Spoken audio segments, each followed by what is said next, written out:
Messieurs, dames, bonjour. Monsieur Ducos, nous allons commencer le cours dans quelques instants. Avant tout, j'aimerais savoir si vous entendez ma voix et si vous avez mon écran bien devant vous. Est-ce que vous voyez bien l'avertissement sur les risques? Si c'était le cas ou si ce n'était pas le cas, si vous aviez le son et pas l'image, essayez de m'envoyer un petit message pour me dire, voilà, tout est bon ou une moitié des choses sont reçues.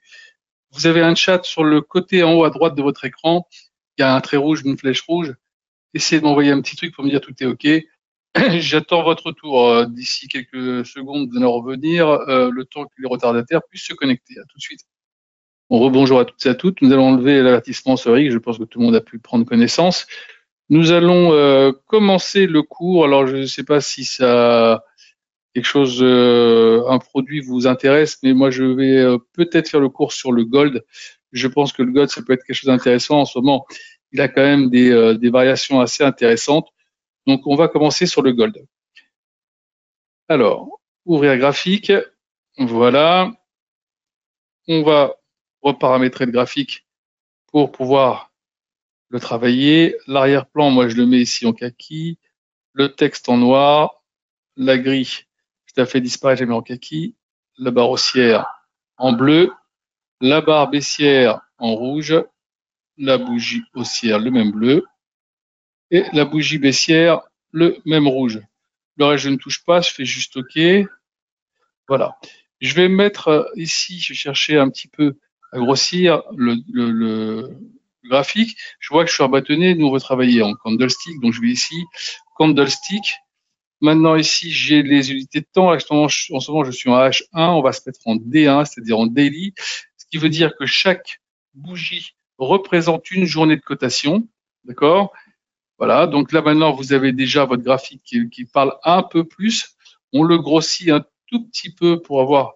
Voilà. On va l'aplatir un tout petit peu. OK. Et voilà. Donc là, maintenant, vous avez votre graphique ici devant vous qui va vous permettre de pouvoir commencer l'interprétation. Alors, qu'est-ce qu'on fait en premier lieu quand on fait une étude graphique? La première des choses qu'on fait, c'est de déterminer les couloirs, c'est-à-dire remettre les trends. Ensuite, nous allons mettre dessus les résistances et les supports, d'accord? Et ensuite, on va pouvoir commencer les insertions de produits d'analyse technique. On va voir ça juste après, d'accord? Donc, première chose, on va ici la dessiner avec un équidistant. On va cliquer dessus. Vous allez avoir maintenant sur votre souris deux petites barres parallèles et on va aller chercher le canal. Voilà, vous voyez, on va le prendre d'ici par rapport un peu au départ. Et là, vous voyez, on a ici les trois carrés qui nous font la pente. Voilà. Là, on a, là où il y a un seul carré, c'est la parallèle. On va la positionner. Voilà, vous voyez, ici, un point, deux points. Là, on a fait une sortie rapide, on est rentré. Et là, c'est la cassure. Et on est reparti plus haut. Là, je ferme. On a déjà le premier train. On va pouvoir rajouter ici, avec ça, les traînes qui sont ici juste derrière des parallèles, où on va voir que ils ont fonctionné également. Vous voyez, celui-là, là, on a eu un point, on est venu taper ici, revenu taper un petit peu en dessous, et on est reparti.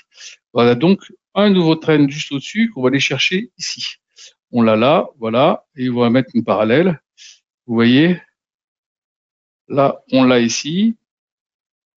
Et si vous voyez bien, là, tac, on vient taper, on fait une sortie, mais on revient se positionner en dessous. Donc là, c'est quand même assez net au niveau du graphique. On a maintenant devant nous les trends qui nous permettent de voir un peu comment ce produit évolue réellement. Donc maintenant qu'on a vu ça, on va commencer à mettre ce qu'on appelle les supports et résistances. Alors j'appuie ici sur les dessiner une ligne horizontale. Là, on prend le premier support, c'est des points de départ. Là, on va prendre le point haut. Voilà. Évidemment, on pourrait prendre aussi celui-ci. Hein. Alors, on va pas tous les mettre. Et vous allez voir pourquoi. Parce que tout à l'heure, on va mettre Fibonacci. Et Fibonacci, vous allez voir, reprend une grande partie, je dis bien une grande partie de tous les traits qu'on vient de mettre en place de façon, on va dire, un peu à tâtons. Voilà, je vais me mettre ici, voilà, les principaux, ok, en termes de support. Maintenant, vous voyez, on voit ici, là, donc c'est quand même un support hyper important. Donc ça veut dire que si ce support-là lâchait, on pourrait avoir une accélération baissière qui nous ramènerait un peu plus bas. On va revenir tout à l'heure sur Fibonacci. Maintenant qu'on a mis ça en place, on peut commencer dans insertion à aller chercher des produits qui vont nous permettre d'améliorer la compréhension encore de ce graphique. Trend, je vous laisse le temps de regarder comment on y arrive. Bollinger Band. Là, j'appuie sur Bollinger Band. Je touche à rien ici. Vous pouvez changer la couleur du trait si vous voulez, la grosseur. Vous faites juste OK. Et là, vous avez les bandes de Bollinger qui viennent se mettre dans le graphique. Qu'est-ce que c'est que les bandes de Bollinger? C'est une moyenne mobile ici de 20 jours avec des écarts types qui sont calculés par rapport à cette moyenne mobile et qui nous donnent un peu la façon dont les courses pourraient s'éloigner de cette moyenne mobile, soit vers le haut, soit vers le bas. Auquel cas, normalement, quand on vient taper le haut de la moyenne mobile ici, de la bande de Bollinger, on a des retours. Et là, si on vient taper le bas, on devrait normalement avoir des retours dans le sens contraire. D'accord? C'est ce qu'on a fait ici. Hop, retour. On a tapé en haut, hop, retour. Donc, on regarde un petit peu comment ça s'est passé. C'est pas un produit qui va vous donner à 100% le sens du marché, mais ça va énormément vous aider en complément de tous les autres instruments que nous allons mettre en évidence. Alors maintenant qu'on a mis ça en place, on va aller chercher toujours dans insertion, indicateur, on va dans oscillateur et on va sur Relative Strength Index, c'est-à-dire les RSI. Je pense qu'une bonne partie d'entre vous ont dû entendre parler. Là, je vous laisse le temps de regarder. Voilà, je fais OK. Là, ici, je touche à rien. Encore une fois, la couleur et la grosseur. Vous faites ici. Voilà, ça va se mettre sur le graphique. Je ramène un petit peu la RSI un petit peu vers le bas parce que sinon, ça prendra trop de place. Voilà. Maintenant, je vais vous expliquer ce que c'est. La RSI, c'est quoi? C'est un rapport entre les moyennes des hausses et les moyennes des baisses des 14 derniers jours. Et ça va vous donner ce petit graphique qui va aussi entre 0 et 100. Alors, quand on est proche des 70 ou au-dessus, marché en surachat. Quand on est proche des 30 ou en dessous, marché en survente. Là, on s'aperçoit quand même que depuis un petit moment, voilà, on va dire qu'on reste maximum sur 64, 65, pas plus. Voilà. Et de l'autre côté, on va regarder aussi. Voilà. On va donc faire un encadrement. Vous voyez, là, quasiment depuis le mois de novembre, on n'a pas été en dessous des 37, 38.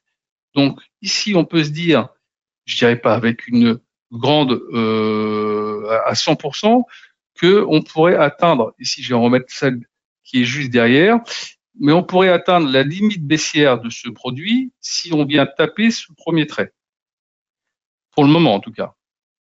Donc là, comme ça vous laisse la possibilité déjà d'encadrer le mouvement de cette RSI. C'est-à-dire que si vous avez un timing en termes de prise de position, ce trait-là, le premier, pourrait vous dire, voilà, c'est peut-être le moment de reprendre une position à l'achat pour rejouer le rebond. Pour l'instant, on n'y est pas encore. Là, on flirte avec, on n'y est pas encore. D'accord? Maintenant qu'on a mis ça en place, qu'on a mis les RSI, on retourne dans insertion, indicateur, oscillateur, et on va sur MACD. MACD, je clique dessus. Voilà, je touche à rien ici, je fais juste OK. Et là, vous avez les MACD qui viennent de se mettre sur le graphique. Alors évidemment, je vais baisser un petit peu pour pas prendre trop de place. Qu'est-ce que c'est que les MACD? En fait, les MACD, c'est deux moyennes mobiles exponentielles de 12 et 26 jours qui vont vous donner ce graphique. Alors les MACD en bleu, le signal en rouge. Si on est au-dessus du signal, marché haussier. Vous voyez, dès qu'on commence un petit peu à repartir, le marché, ça veut dire qu'il est reparti déjà ici. Là, on commence à déjà être un peu plus au-dessus. Hop, là, on peut commencer à le reprendre et on a toute la latitude pour prendre une position qui nous amène chercher le plus haut ici. Même chose ici, vous voyez, dès qu'on commence un petit peu à repiquer un petit peu du nez, même si vous n'avez pas pu prendre le premier, vous êtes là au moins et vous pouvez accompagner pour être, on va dire, pour chercher la baisse qui s'est mise en place. Là, on vient essayer de retitiller le signal, mais on n'arrive pas à le casser, on redescend, vous voyez, on est là. Donc là, pour l'instant, statu quo.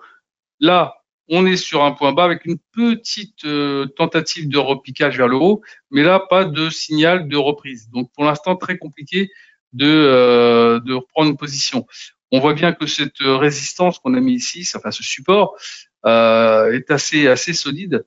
Donc, pour le moment, tant qu'on ne l'a pas cassé, il ne peut pas y avoir d'accélération. Il faut qu'on le casse pour dire, tiens, peut-être accélération baissière. Maintenant qu'on a mis ça en place, on va aller chercher un autre indicateur. Cet indicateur, on va trouver dans oscillateur, c'est les stochastiques oscillateurs. Je clique dessus, voilà, on touche à rien ici, et on fait OK. Là, vous avez les stochastiques qui sont à votre disposition devant vous. Qu'est-ce que c'est que les stochastiques? Alors ici, je vais déjà grandir un tout petit peu, comme ça vous voyez un peu mieux. Les stochastiques, à la base, c'est un produit qui a été mis en place pour la répartition du hasard, d'accord? Mais un certain George Lane a pris sur lui d'essayer de l'appliquer sur IBM et de voir un peu ce que ça donnait. Il a vu que ça donnait des résultats plutôt probants. Depuis, une grande partie de la communauté des traders utilise les stochastiques pour améliorer leur compréhension de l'évolution des cours. Alors, ça se lit pas tout seul, évidemment, mais ça se lit avec les autres en complément. Donc ici, on voit bien, comme un peu comme sur les MACD, vous avez ici en vert la stochastique, ici en rouge le signal. Tant qu'on est au-dessus, marché haussier, dès que ça casse, marché baissier. Donc quand vous avez ici la première cassure que vous voyez ici, que vous voyez qu'on est en train de faire un petit surplace, on est là encore. Donc là, vous avez encore la possibilité de prendre déjà une position à la vente, parce que vous avez ici un retournement ici, et également sur la RSI, on voit une petite flèche ici qui repart vers le bas. Donc là, déjà, vous aviez la possibilité. Encore une fois, je vous dis, vous ne pourrez peut-être pas la prendre sur le point culminant du retour, mais au moins vous commencez à l'accompagner sur la descente. Alors, si vous l'avez pris ici, là, et que vous l'avez accompagné jusque là, moi, je pense que vous avez déjà fait une bonne opération. D'accord? Donc là, maintenant que vous avez mis tout ça en place, on va revenir sur le produit dont je vous ai parlé au tout départ, à savoir les retracements Fibo. Et vous allez voir à quel point c'est intéressant parce que là, on voit bien tous les traits rouges que j'ai mis ici en place. On va sur retracement Fibo qui se trouve ici, là, ici, dessiné un retracement Fibonacci. J'ai cliqué dessus.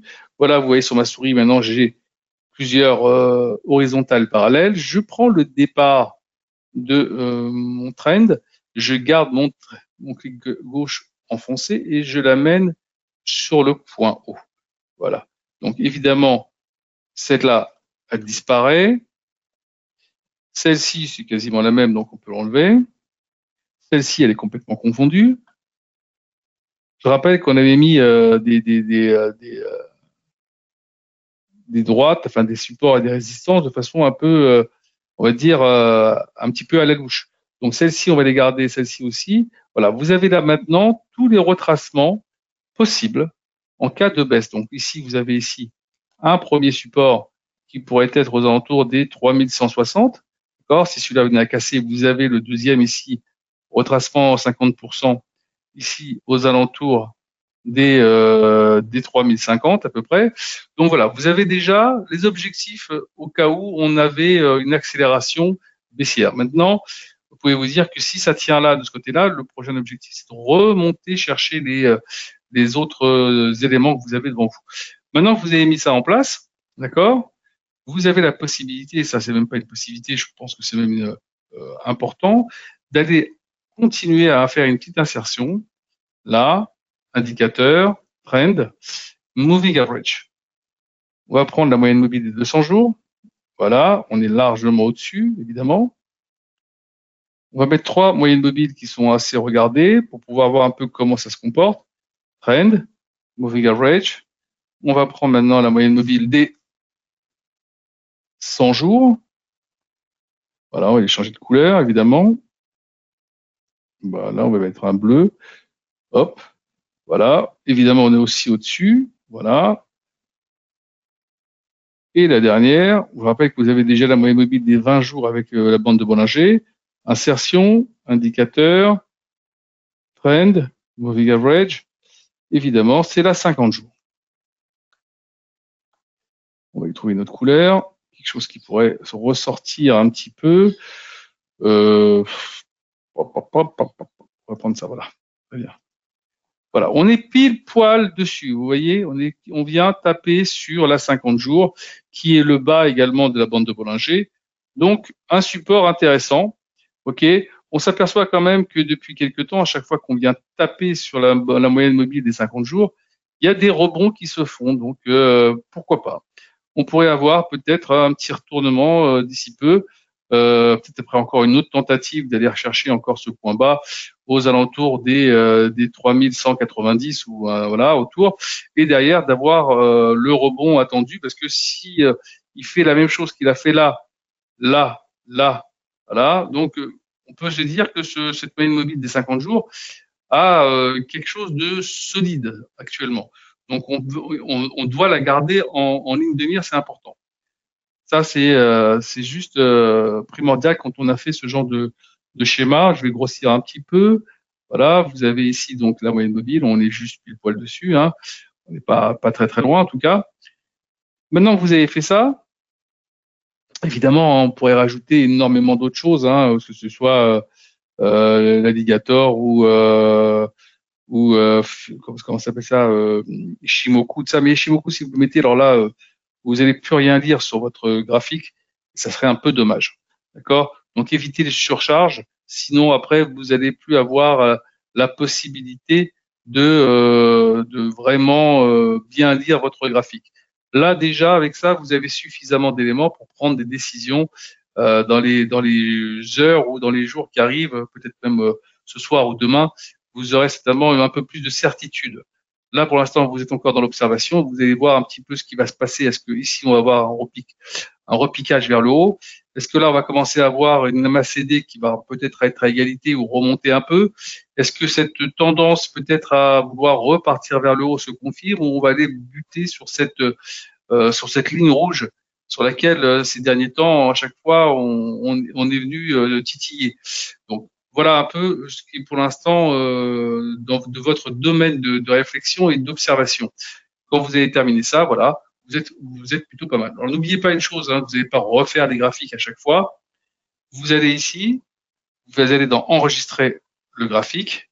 Là, vous mettez ici gold. Quand vous avez mis le gold dessus, vous sauvez. Voilà, vous allez avoir maintenant dans votre lexique ici le gold qui va apparaître, tous les produits que vous avez que vous suivez et dont vous êtes intéressé, ben vous les retrouverez ici. Vous aurez des petits onglets qui vont se rajouter en bas et ça va vous permettre de pouvoir suivre tous les produits qui vous intéressent. Voilà. J'espère que j'ai été assez clair. Je vous attends pour le cours de jeudi qui est le money management, qui est tout aussi intéressant et aussi instructif, qui va vous aider à bien gérer votre portefeuille. À bientôt.